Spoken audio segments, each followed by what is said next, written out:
தமிழக மக்கள் அனைவருக்கும் எதிரியும் வணக்கம்.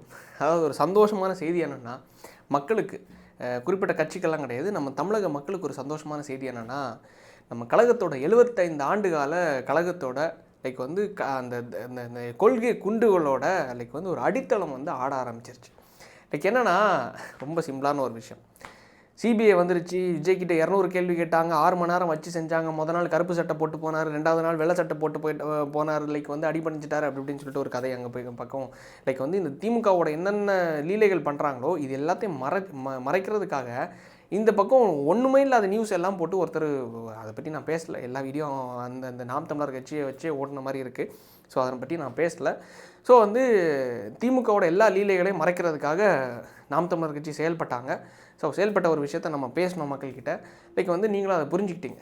இன்றைக்கி அது ஒரு ஆதாரப்பூர்வமாக நிரூபித்து அந்த கழகத்தோட வந்து கிரவுண்டை வந்து பிடிச்சிருக்காங்க.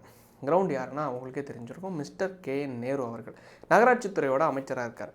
மிஸ்டர் KN நேரு அவர்கள் வந்து உங்களுக்கு தெரிஞ்சிருக்கும். அதாவது என்னென்னா, கிட்டத்தட்ட 365 கோடி ரூபாய் வந்து லஞ்சமாக வாங்கியிருக்காராம். மொத்தமாக 365 கோடி ரூபாய் லஞ்சம் கிடையாது. இது வந்து உங்களுக்கே தெரிஞ்சிருக்கும், பல்லாயிரம் கோடி ரூபாய் சம்பாதிச்சிருப்பார். அதில் மாட்டின விஷயம் இந்த 365 கோடி ரூபாய். கிட்டத்தட்ட நகராட்சி துறையில் வேலை அப்பாயின்ட் பண்ணுறதுக்காக கிட்டத்தட்ட 7 லட்சத்துலேருந்து 1 கோடி வரைக்கும் லஞ்சம் வாங்கியிருக்கிறதாகவும், மொத்தமாக கிட்டத்தட்ட 340 அதிகாரிகள், நகராட்சி நிர்வாகத்துறையில் சுமார் 340 அதிகாரிகளை ரூபாய் 7 லட்சம் முதல் 1 கோடி ரூபாய் வரைக்கும் பெற்றுக்கொண்டு பணியிட மாற்றம், வந்து டிரான்ஸ்ஃபருக்கு பணியிடை மாற்றம், அதனால் ஆதாரம் உள்ளதால் அமைச்சர் KN நேரு மீது உடனடி வழக்கு பதிவு செய்ய டிஜிபிக்கு காவல்துறை வலியுறுத்த நேற்றுன்னு நினைக்கிறேன்.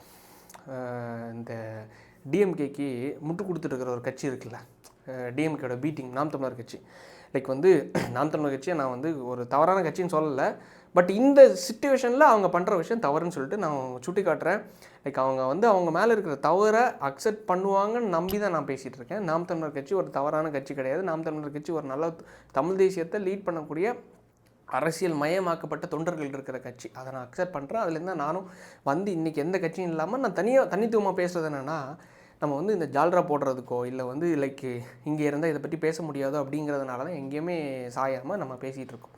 அப்படி இருக்கிற சுச்சுவேஷனில் நேற்று வரைக்கும் பேசிகிட்டு இருந்தாங்கல்ல, வந்து என்னென்னா, குற்றப்பத்திரிக்கை சார்ஜ் ஷீட்டு ஃபைல் பண்ண போகிறாங்க, விஜய்க்கு மேலே போட்டுருவாங்க, கைது பண்ணிடுவாங்க அப்படி இப்படின்னு சொல்லிட்டு முட்டு கொடுத்துருந்தாங்கல்ல.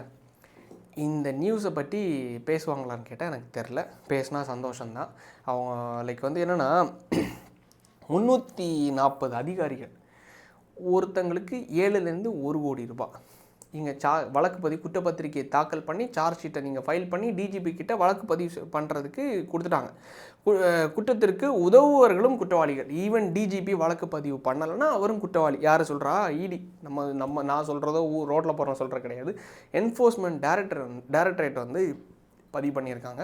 வந்து ஆர்டர் கொடுத்துருக்காங்க, கைது பண்ணணும், வந்து சார்ஜ் ஷீட் ஃபைல் பண்ணி அவரை வந்து அரெஸ்ட் பண்ணுறதுக்கான நடவடிக்கைகளை நீங்கள் எடுக்கணும் அப்படின்னு சொல்லிட்டு.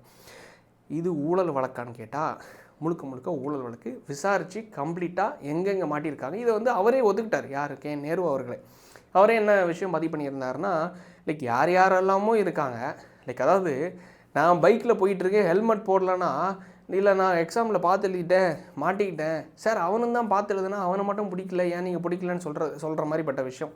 அவர் சொன்ன காரணம் உங்களுக்கு தெரிஞ்சிருக்கும்னு நினைக்கிறேன். அதாவது என்னென்னா, யார் இது பண்ணாங்க, கடைசி இடி விரித்த வலைக்கு, சென்ட்ரல் கவர்மெண்ட் பிஜேபியோட வலைக்கு அவங்க விரிக்க தான் செய்வாங்க.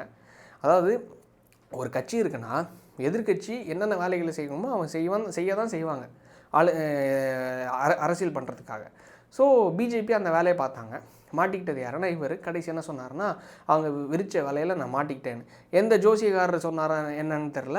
வந்து திருப்பதி கோயிலுக்கு கிட்டத்தட்ட 44 லட்ச ரூபா நன்கொடையாக கொடுத்துட்டு அடுத்து சொன்னார், ஏன் நான் கொடுக்கக்கூடாதா, நன்கொடை கொடுக்கக்கூடாதா? 44 லட்ச ரூபா ஒரு அமைச்சர் நன்கொடையாக கொடுக்குறாருன்னா அப்போ அந்த ஃபண்டு எந்த அளவுக்கு இருக்குன்னு யோசிச்சு பாருங்களேன்.